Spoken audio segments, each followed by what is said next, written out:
Active record part 2. So here we are going to talk about 4 topics. We'll talk about the scope, locking, calculations, and callback methods. Scope. What is scope? Yeah, scope is not like a scope object that we know of, like in session scope object or things like that. It's none of those. So in this case, the context of scope in the context, the concept of scope in the context of active record is basically you are going to capture some of the conditions as reusable method. That's basically what scope is all about. Okay, the scope is a method, and basically it returns relation object, and then you can actually chain this scope method. So let's see an example that you will have a better understanding. So basically what I want to do is I want to capture this where condition, okay, as an object. So basically what I'm saying is that for post domain class, I want to capture this where clause, where condition, as an object, and I should be able to call it as published later on. Okay, and this is in fact the same thing as this. Okay, so you can think of this published is like a class method within post class, in which that is inside this method basically we call this where clause, which returns relation object. Okay, so this is a bit simplified version of this. By the way, this is a lambda notation, right? If you still remember. So basically we are creating a prog object from this where clause. Okay, so this is a method call, right? So this is a code block, and we are creating the lambda object or prog object using this lambda notation. Okay, so just consider we are just using this published as a class method to represent this where condition. So how you're gonna use it? So here, yeah, by the way, the scopes can be chainable. So I created a published scope method capturing this particular where clause condition. Okay, and then I could have another method called the published and commented. So in that case, I should be able to use this scope method, and then I can chain where method as well. Okay, so basically I created the published and commented scope method using another scope method. Okay, so in order to call the first one, basically you are going to use your domain class, and because it's a class method, basically you're going to call that published. Okay, so this will return all published post. Okay, you can also use it using through the association consisting of post objects. So here, let's say we have one-to-many relationship between category and post. So a category could have a many posts, right? So I am going to actually get the first category, okay, and then for that category I have a bunch of posts, okay, and then I'm gonna call published. What that means is that I like to get all the published posts belonging to this category. Okay, we haven't actually learned the association yet. That is our next topic, and so this is an example where one-to-many relationship exists between category and post. Okay, so category have many posts, so you should be able to call post method, which returns all the posts of that category, and then you can call published scope method, which returns basically published post belonging to that category. Passing argument, because this block of code is a code, it should be able to receive argument, right? So we should be able to actually capture this argument, whatever variable name of your choice, argument name of your choice. I'm going to name it as a time. Okay, and that time will be actually used to set the value in this where clause. Okay, so we have scope method called created before, and then we can actually pass the time. So when we call created before method and then we pass time that zone down, basically we are just passing the current time, and then that will be used for that where clause. So this will return any post that was created before current point in time. Default scope. So you can also actually use default scope, and this where condition is gonna be applied to every query operation for this client, involving this client domain class. Okay, so when queries are executed on this model, that SQL query will now looking something like this. This where clause is going to be always added at the end. Okay, so let's do exercise 1. So this is the scope. So again, you are going to create a brand new active record application. So I need to do this one for the locking exercise demonstration. So let me just do this, and then let's do the scaffolding using student as a model and student as a name and age. Okay, all right, and then we are going to create a table performing migration. Then we are also adding these 4 students to the table through db seed. Okay, all right, so let's just do this, and cd active 2, and we are going to scaffolding,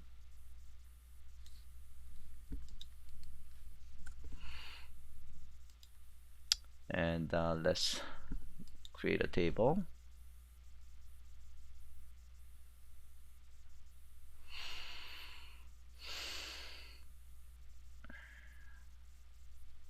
Okay, and then we are going to db migrate. And let me just actually open the project first, and then db migrate, and then we db seed, control P, seed.lb file, and we are going to create 4 students like this, and save the change, and we have to execute rake db seed. Okay, so we now have those 4 students, and we want to modify the routes.lb file, and routes.lb file, and here, and students and index. Okay, so we are all set, and then we are going to actually define the scope. So in the student class, we are going to go student class models and student. Here we are going to define the snames scope, and this is actually the same thing as this guy. Okay, yeah, so I should actually we actually defined different, so we actually use a different name. Okay, so that's fine. Yeah, I thought I was actually using the same name. Then that doesn't make any sense, right? So we actually have snames scope, and then snames as class method scope method. So either one is actually, they're actually doing the same thing. Okay. All right, so we now actually now we are ready to play around with the scope. Okay, so let's say Rails console, and then let's actually try to use snames all. So basically, we like to have anybody whose name is name-like. So basically starting with S. Anybody whose name start with the S will be picked up. So we have 2 names, Sang Shin and Sammy. Okay, so let's see whether that works. And okay, so we have 2 people, and then we can actually perform order and things like that. The scope is actually returning, the relation object, just like any other the method. So you should be able to actually chain them. Okay, and here we are using the class method, and actually it should work exactly the same, meaning it should actually return the same result. Okay. And the scope nesting. So here we could actually, this is the nesting. We define S names, and then we are actually creating another one, S names order SLC, and then we are basically using it to actually provide an order. Okay, and then they should actually work the same. Okay, so pretty straightforward. So I'll give you guys about a few minutes to try this exercise. Continue. Next topic is locking. Locking is actually, supported in everywhere whenever there is a need to support the database access. So locking is useful for preventing race conditions when records are, meaning tables are updated by multiple clients. Okay.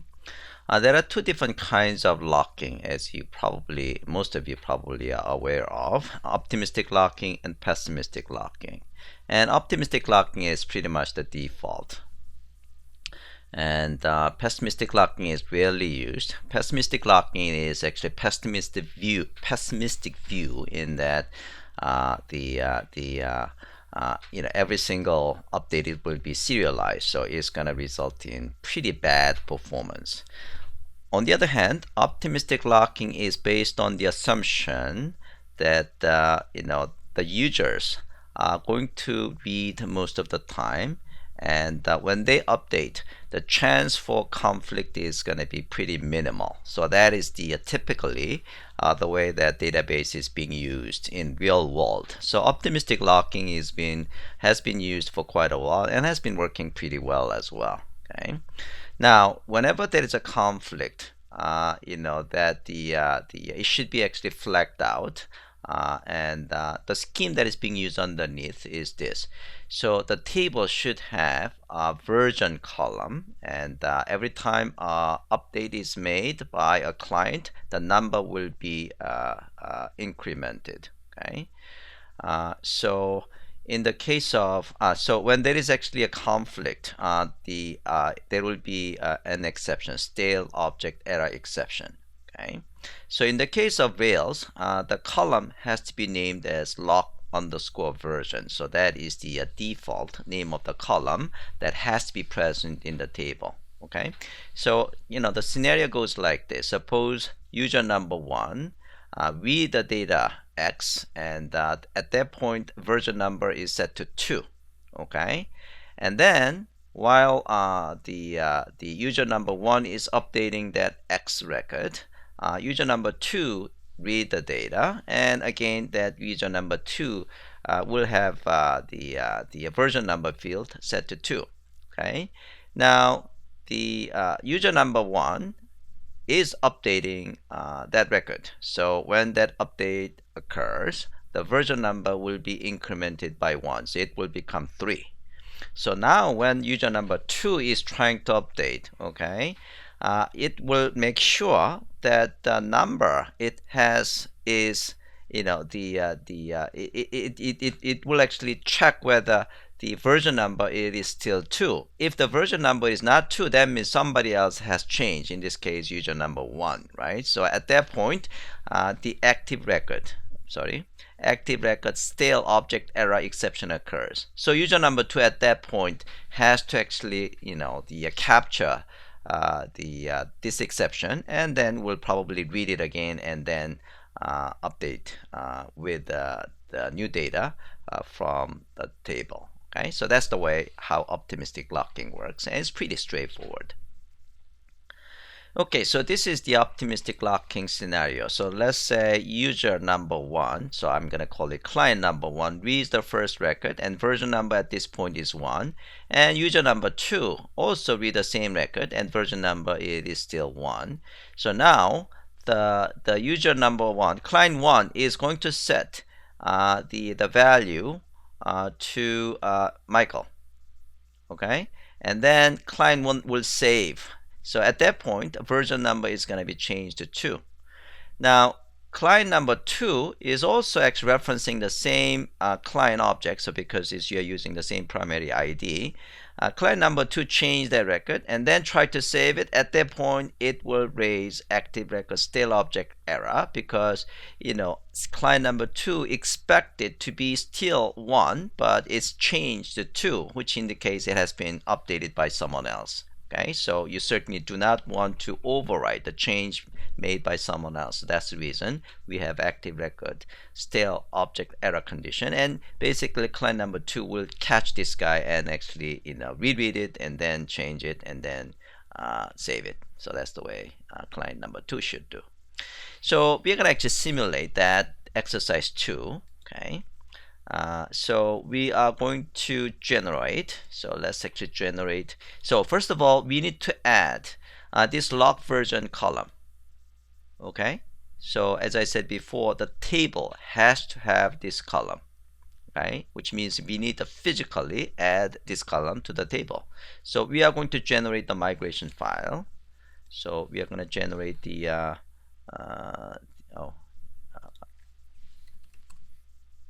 we are going to generate this migration file, and then we're going to perform migration.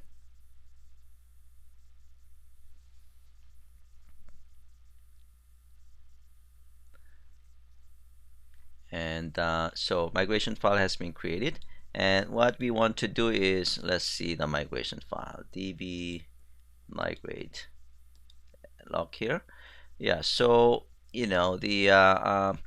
so this has been added. So we have added log version and to student table and has been integer, and let's set the default value to 0. Okay, so we're gonna just add this guy to here. Okay, because we need to have some number, right? So we save the change, and then we're gonna perform migration. So let's perform the migration. So it's going to be rake db migrate. So now we should have that log version column to be added and to the column, and the default value for all records should be 0.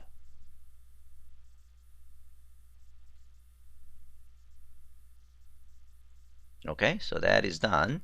Now let's actually simulate. So we are going to actually use the Rails console,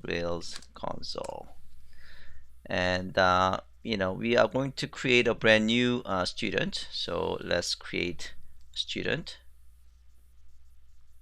and then we're going to save it.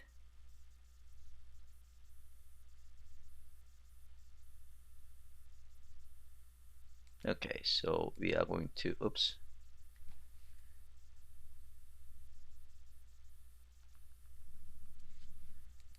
Okay, so we are going to create a student object, and then we are going to student save. So we save the first student, and that first student name is Kim. Okay, and so when we see, let's take a look at the version of that. You can actually see the version when it creates it is actually incremented by 1. So it should actually change. Yeah, so it should actually have log version 1. Okay, so when I take a look at the student log version, it should actually have, oh, this is 1. Okay, that's fine.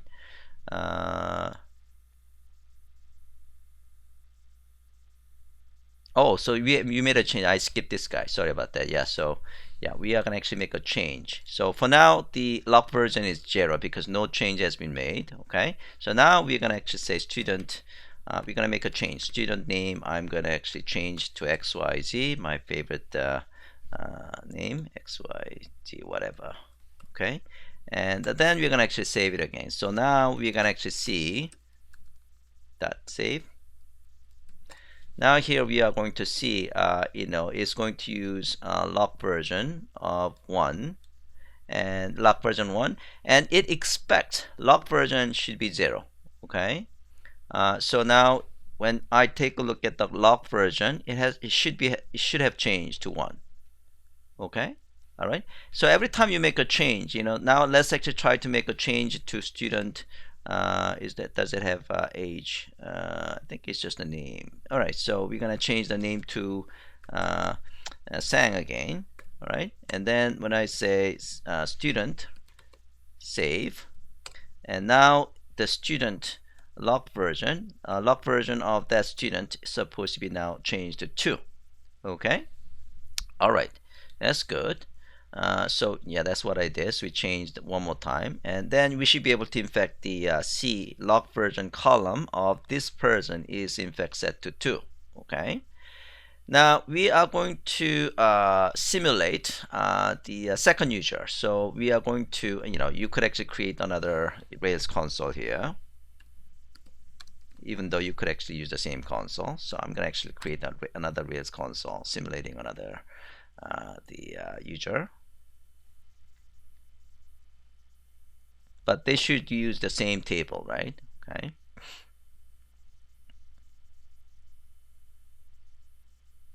Okay, so now I'm gonna create.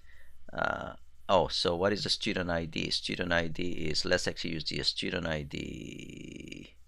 Oh, student ID is 5. So I'm gonna actually use that student ID.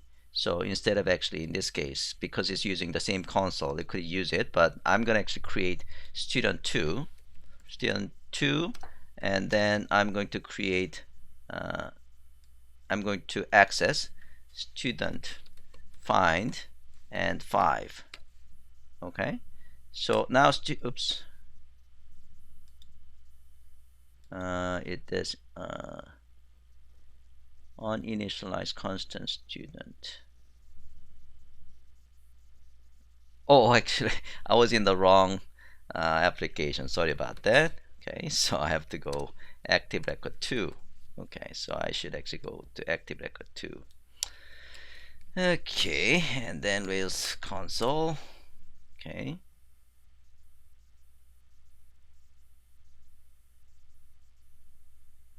and then I'm gonna create student 2.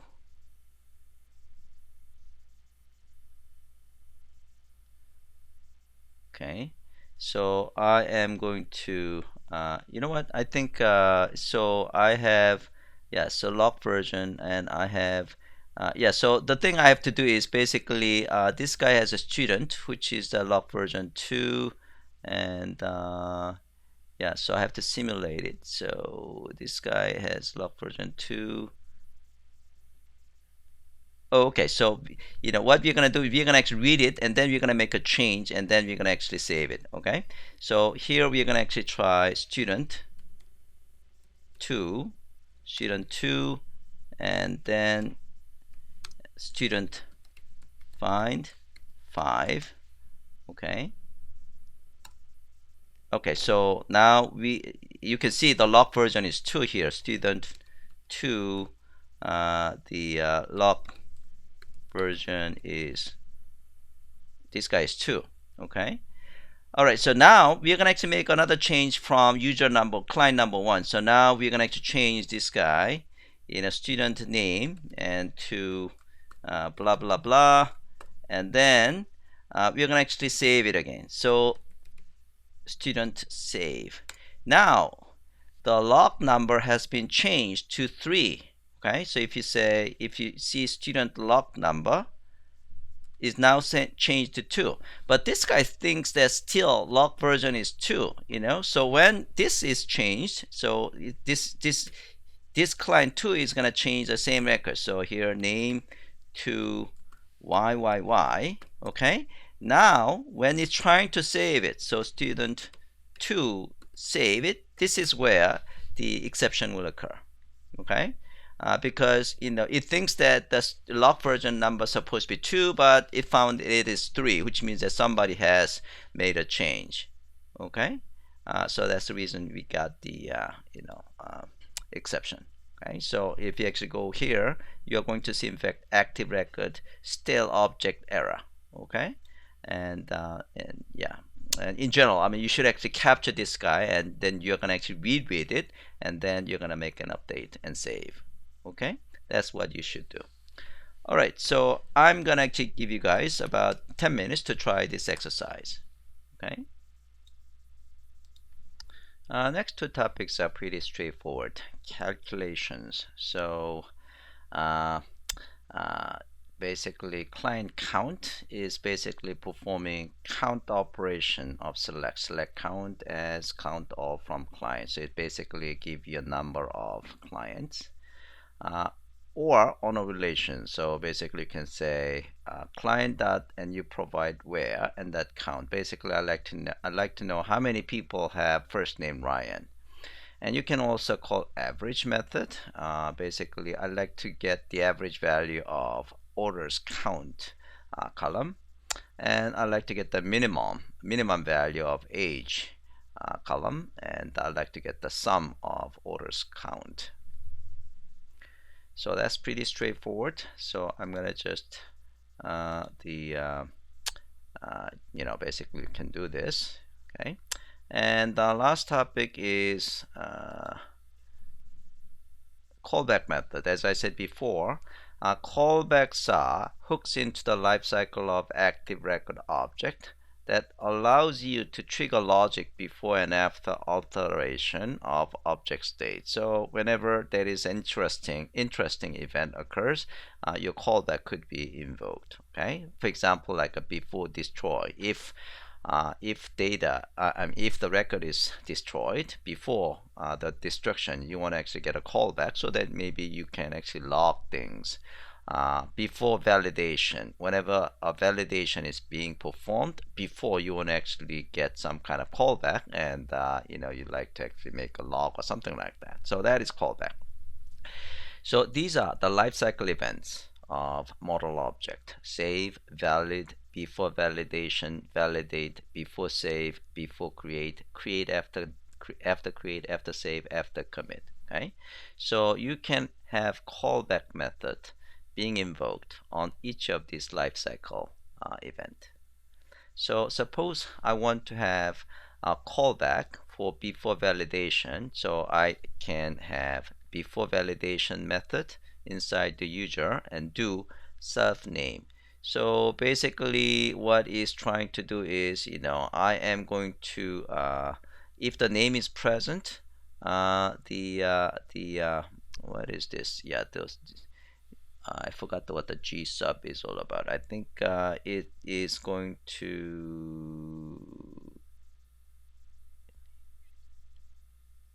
Oh, okay. Yeah. So what it does is that, basically, the before validation, I want to remove all the special characters. And then that is going to be the name. Okay. Okay. So that is the callback exercise. So as I said, these are the events that you can. So this is basically the same code that I showed you. So before validation, strip everything but alphabet. So that's basically what it does. If name attribute present, we want to strip everything but alphabet. Okay, and then so then we can actually try. So we're gonna create the student. Usually when you have these special characters like this, okay, it will fail, right? But before validation, we are going to actually change the name field with with this. So basically we are going to actually clean things up. So this one should work fine. So you can see the name is in fact Young Hee, so this special characters will be removed. Same thing with Park, and this is sort of the special numbers, and so basically we have a number here, so only the alphabets Park, G, Song, only that will be captured. Okay, so that is the before validation. And before create, so whenever we create a new user, new student in this case, we want to actually add 100 to the age. Okay, so let's say we are going to create a student with the age 77, then it will create a student with the age 177, because before before create, we are just adding 100. Okay, kind of stupid example, but kind of shows you how things work in terms of callbacks. Okay, so I'm going to give you guys about 5 minutes to finish exercise 3 and 4. It's pretty straightforward, so it shouldn't take that long. And let's have some break, because I need a break. So let's have, I'll give you 10 minutes, and let's have 15 minutes break. So we'll be back 350, and then we are going to actually go to association. Okay,